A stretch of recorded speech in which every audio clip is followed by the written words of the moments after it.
जय श्री राम, जय श्री राम।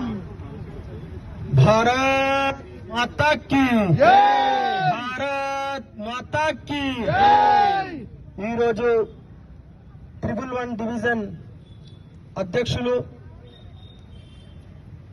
నేను కనిపించినా కనిపించకున్నా నా జెండా కనిపిస్తే చాలు, నా కార్యకర్తలు కనిపిస్తే చాలు అని కార్యకర్తలను ముందుకు పంపి తను వెనకాలుండి ముందుకు నడిపిస్తున్నటువంటి ఈ డివిజన్ అధ్యక్షులు అందరితోని కలుపుకొని ప్రతి ఒక్కరితో సోదరాభావంతో మెలుగుతూ అక్క చెల్లెళ్ళ అని పేరుతో పలకరిస్తూ అందరి గుండెల్లో నిలిచినటువంటి మన డివిజన్ అధ్యక్షులు నందారెడ్డి అన్న గారికి మరియు ఇక్కడికి విచ్చేసినటువంటి సీనియర్ నాయకులు, డివిజన్ లో ఉన్నటువంటి సీనియర్ నాయకులకి, వివిధ మోర్చాల అధ్యక్షులకి, ఇక్కడికి విచ్చేసినటువంటి నా అక్క చెల్లెళ్ళకి, ఇక్కడ ఉన్నటువంటి జనాలకి నా యొక్క హృదయపూర్వక నమస్కారాలు తెలియజేస్తా ఉన్నాను. నరేంద్ర మోడీ గారికి ఎందుకు ఓటు వేయాలి అనే క్వశ్చన్ చాలా మంది మనం సోషల్ మీడియాలో చూస్తా ఉన్నాం. భారతదేశంలో 2 జెండాలు ఎగురుతుండే, 2 జెండాలను ఒక్క జెండా చేసిన ఘనత నరేంద్ర మోడీ గారిది. కాబట్టి ఓటు వేయాలని చెప్పి తెలియజేస్తా ఉన్నాం. కాశ్మీర్ పోవాలంటే హిందువులు బొట్టు పెట్టుకుని కాశ్మీర్ లో అడుగు పెట్టే పరిస్థితి లేకుండే ఈ రోజు తిరంగా జెండా శివాజీ సెంటర్ పెట్టి శివాజీ సెంటర్ లో తిరంగా జెండా ఎగరేస్తున్నటువంటి ఘనత మన నరేంద్ర మోడీ గారిది.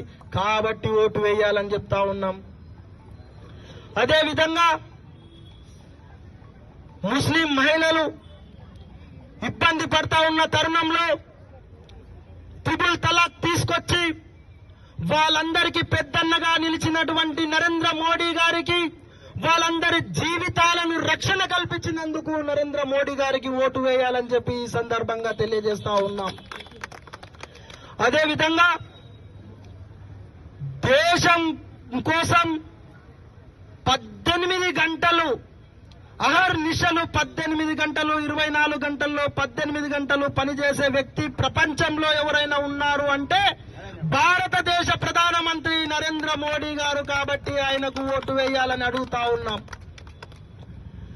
ఈ యొక్క ప్రధానమంత్రికి అమెరికా వీసా కూడా ఇవ్వలేదు, అమెరికాలో అడుగు పెట్టనివ్వమని చెప్పడం జరిగింది. అలాంటి వ్యక్తికి ప్రపంచ దేశాలు దాసోహమై మోకాళ్ళ మీద నించొని స్వాగతం పలుకుతున్నటువంటి మోడీ గారు. కాబట్టి అలాంటి నాయకునికి ఓటేయాలని చెప్పి అడుగుతా ఉన్నాం. అదే విధంగా ప్రజలు ఒకప్పుడు చూస్తే 2014 ముందు కాంగ్రెస్ ప్రభుత్వం అధికారంలో ఉన్నప్పుడు ఇందాక మా సోదరులు చెప్పారు, ఎక్కడ పడితే అక్కడ బాంబులు వేల్తా ఉండే. మనం రోజు పొద్దుమికి పద్యానం టీవీలో న్యూస్ చూసే వాళ్ళం. ఏమని అంటే అపరిచితులు ఉంటారు, బాంబులు పెడతారు, టిఫిన్ బాక్సులు పెడతారు, బ్యాగులు మర్చిపోతారు, అవి చూస్తే వెంటనే పోలీసులకు సమాచారం ఇవ్వండి అని చెప్పి మనం యాడ్ చూసేవాళ్ళం.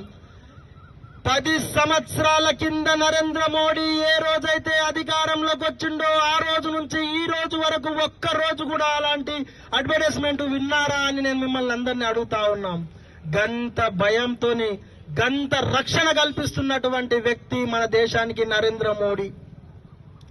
ఒకప్పుడు పాకిస్తాన్ నుండి మన సైనికులను చంపేవాళ్ళు, ఉచకోతలు కోసేవాళ్ళు. అలాంటిది యుద్ధం జరిగితే మన ఒక కమాండర్ అభినందన్ గారు పాకిస్తాన్ లో చిక్కుకుంటే 24 గంటల్లో ప్రాణాలతో తెచ్చి మన దేశానికి తెచ్చినటువంటి ఘనత మన నరేంద్ర మోడీ గారిది. కాబట్టి ఓటు వేయాలని చెప్తా ఉన్నాం. అదే విధంగా ఎప్పుడైతే సామాన్యుడు ఎన్ని ప్రభుత్వ పథకాలకు దూరం ఉంటుండే, నేరుగా నరేంద్ర మోడీ గారు వచ్చిన తర్వాత ఒక గరీబోడు కూడా ప్రతి ఒక్కరికి అకౌంట్ ఉండాలని చెప్పి అకౌంట్ ద్వారా ఫ్రీగా అకౌంట్లు తీసినటువంటి ఘనత నరేంద్ర మోడీ గారిది. ప్రతి గరీబోడు ఈ రోజు అడుక్కునేటోడు కూడా స్కానర్ పెట్టుకొని తిరుగుతా ఉన్నారు. మీ దగ్గర డబ్బులు లేకుంటే నా స్కాన్ చేయండి అని చెప్పి అడుగుతున్నటువంటి వాళ్లకు అంత డిజిటల్ ఇండియన్ తయారు చేసి ప్రతి ఒక్కరికి అకౌంటబిలిటీగా నడిచే విధానం నేర్పింది నరేంద్ర మోడీ గారు అని చెప్పి ఈ సందర్భంగా తెలియజేస్తా ఉన్నాం. అదే విధంగా కాంగ్రెస్ ప్రభుత్వం అధికారంలో ఉన్నప్పుడు చాలా మంది అక్కలు అమ్మలు ఇక్కడ ఉన్నారు. ఒక ఆడపిల్ల పుడుతుందని తెలిస్తే గర్భ నిర్ధారణ పరీక్షలు చేసి లింగ నిర్ధారణ పరీక్షలు చేసి ఆడపిల్ల అని తెలిస్తే కడుపులోనే కత్తెర్లతో చంపేసే రోజులుండేవి. అలాంటి పరిస్థితులు ఉన్న రోజుల్లో నరేంద్ర మోడీ గారు ఎప్పుడైతే అధికారంలోకి వచ్చిర్రో ఆ రోజే డిసైడ్ అయ్యారు, భారతదేశంలోనే కాదు ప్రపంచ దేశం ఎదగాలంటే స్త్రీ జాతి బతుకుండాలి, అమ్మ బతుకుండాలి, అమ్మ కావాలంటే ఆడపిల్ల బతుకుండాలి అని చెప్పి ఆడపిల్ల కోసం ఆలోచన చేసి ఎక్కడన్నా లింగ నిర్ధారణ పరీక్షలు చేస్తే వాళ్ళ డాక్టరేట్ ను రద్దు చేస్తాం, వాళ్ళను జైల్లోకి పంపిస్తామని చెప్పి చట్టం తీసుకొచ్చి ఆ రోజు నుండి ఈ రోజు వరకు లింగ నిర్ధారణ పరీక్షలు జరగకుండా ప్రతి ఆడపిల్లకు రక్షణ కల్పించినటువంటి ఘనత నరేంద్ర మోడీ గారిదని చెప్పి ఈ సందర్భంగా తెలియజేస్తా ఉన్నాం.